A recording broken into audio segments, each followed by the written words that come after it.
د کانکریټ سلیپرونو لوی کارګو د خارجېدو جریان چې د ریل له لارې د هرات ولایت روزنک ریل سټیشن ته ورسید.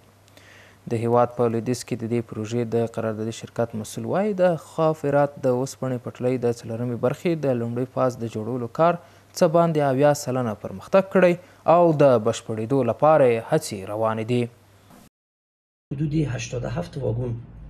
تراورس یعنی سلیپر در مسیر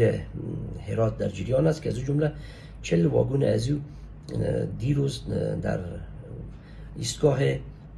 ریلی روزنک مستقر گردیده و تخلیه از او جریان داره. این معموله 87 واگونه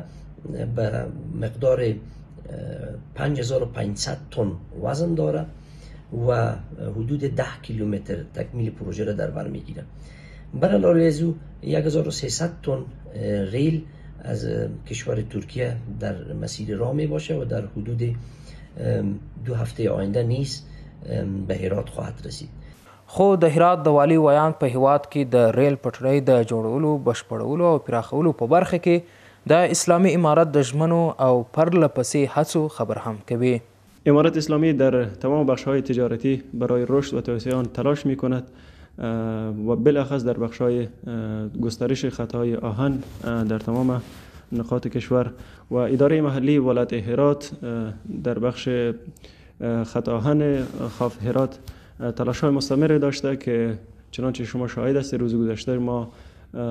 شاهد جلسه بین معاون وزیر خارجه جمهوری اسلامی ایران و والی محترم ولایت هرات شیخ مولانا اسلامجار بودیم که شیخ صاحب روی عملیاتی شدن بیشتر خط آهن